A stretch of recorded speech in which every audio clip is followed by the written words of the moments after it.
The Sheffield Steelers were ready and they knew they had to put in a performance and a half at iceSheffield on Wednesday against that man, Nick Riopel and the Dundee Stars. It's the second leg quarter-final of the Challenge Cup and the Steelers trailed by 2. 4 goals to 2. Dundee beat Sheffield in Dundee just a week ago.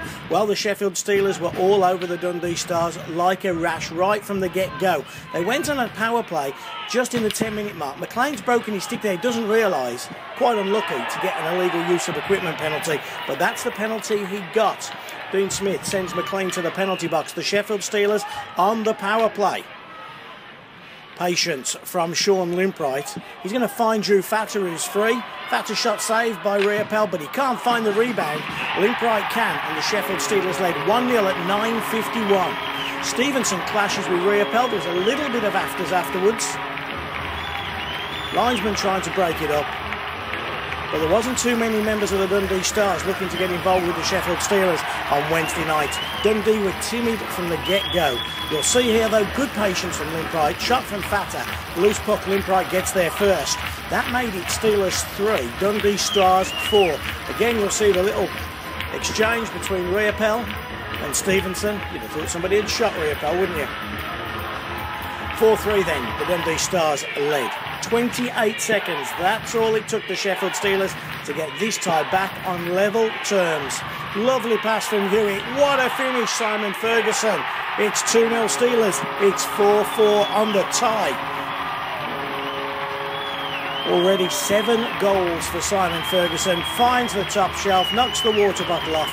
Lovely pass from Hewitt. Great finish from Ferguson. Ashley Tate also picked up an assist on the Steelers' second goal, and by 10:19, well, we were all feeling a lot more comfortable. Went into the 17th minute and 3 goals in 3 minutes from the Sheffield Steelers. Their third came from that man, Jeff Legui. Beat Riopel. 17:08. Steelers led 3-0. Importantly, led for the first time in the tie by 5 goals to 4. Nice pass from Mark Thomas. Great finish from Jeff Legui. Scott Champagne also picked up an assist on the Steelers' third goal. Nothing Riopel could do about that. Just 39 seconds later and Dundee were falling apart. The Sheffield Steelers were putting a hell of a period in. They were all over the Stars. Look at this for a nice play. Hewitt involved as well, but it's Ferguson's shot that Riopel will want back. Riopel was rattled by now. He'd had pucks fired at him in warm-up.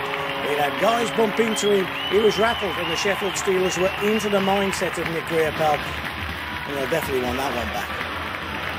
Steelers led 4-0. They led 6-4 on aggregate. Ferguson from Hewitt. At 17:47, the Sheffield Steelers were not finished there either. Those fans couldn't believe their luck. The Sheffield Steelers would score again before the end of the period. 50 seconds left on the period. Again, Legui first to a loose puck. Outmuscles 2 players. Lovely play, Champagne. Tyler Michelle shoots and scores. And Michelle makes it a 5-0 period to the Sheffield Steelers. They led 7-4 on aggregate. Lovely play by Champagne. I think Hyde was along with the rest of you saying shoot when Champagne got it, but he knew better than us, and he makes a great little pass to Michelle, who has no trouble beating Riopel. The Steelers led 5-0 at the end of 1. They led 5-0 at the end of 2. We're into the third period now, into the 8th minute of the third period, and the Sheffield Steelers were on a power play. McCluskey was off for holding, and just as he returned to the ice, the Sheffield Steelers would make it 6-0 on the night. Rod Sarich with the shot. We all thought Champagne got a bit of it, but he didn't. And Rod Sarich shoots and scores. Legui and Hewitt picked up assists. 3-point night for the Bulldog Jason Hewitt. Here's the shot. It does get deflected, but it was a goal from Rod Sarich. And as I say, Legui and Hewitt with the scores. Riopel, well, just wasn't going his well. 29 seconds after Sarich made it 6, Steelers captain Jonathan Phillips would make it 7. All alone in front, pulls a lovely fake move, Jonathan Phillips, and your captain makes it 7-0 at 48:25. Esda's Tyler Michelle picked up assists. Calm finish, look at this, calmness personified. Jonathan Phillips, smashing goal, 7-0. And a substantial lead for the Sheffield Steelers.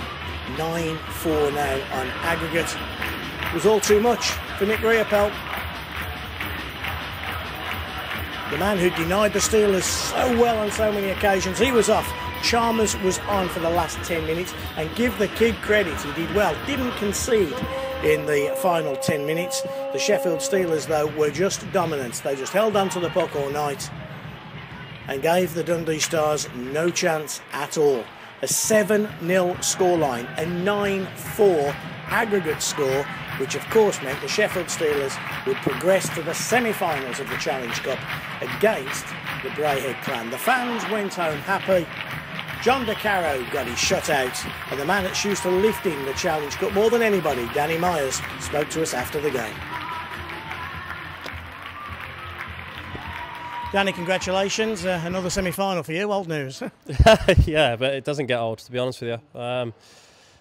This cup's been pretty good to me, and I'd like to win it again. There's no doubt about that, and I know everyone in Sheffield would like to win it as well. We all came here a little nervous. We were 2 goals down. We had great faith in the team. Nervous? Everybody was a little nervous, a little tentative, and I even felt it around the room. It was but there was a feeling that the boys knew that there was a job to be done tonight. Oh, it's interesting you say that. For us, it was loose. I felt confident the whole time, and I know it's very easy to say after you've just won 7-0, but we really felt good about ourselves today, and we felt good during the week. The pre-game skate this morning, everything was said in the right way.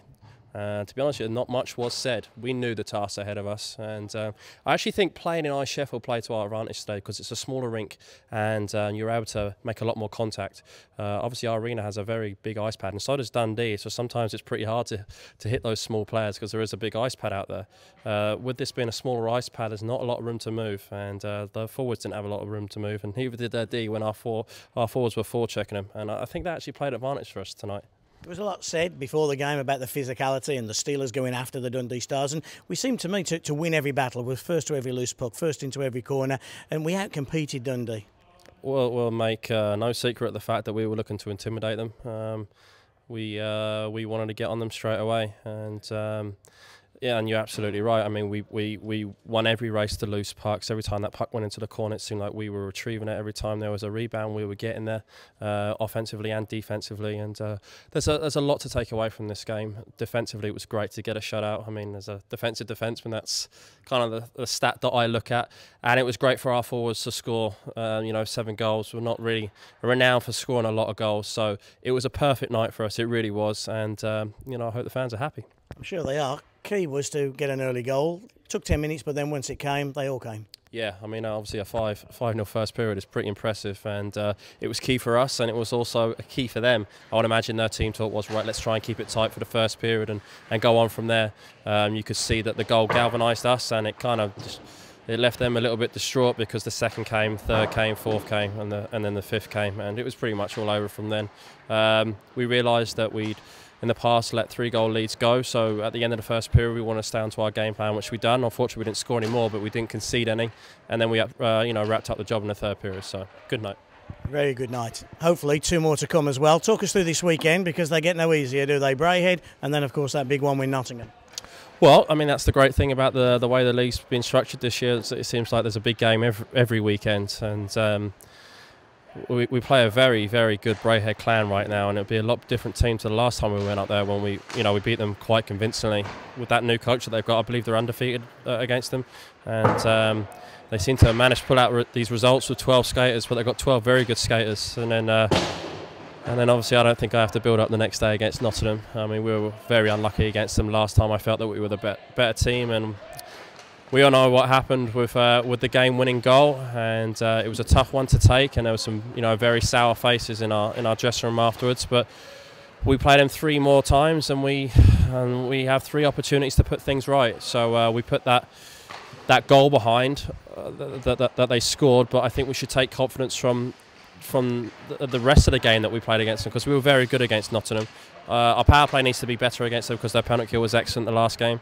But all in all, it's a massive 2 points, and it's a great time to be a Steelers fan, isn't it?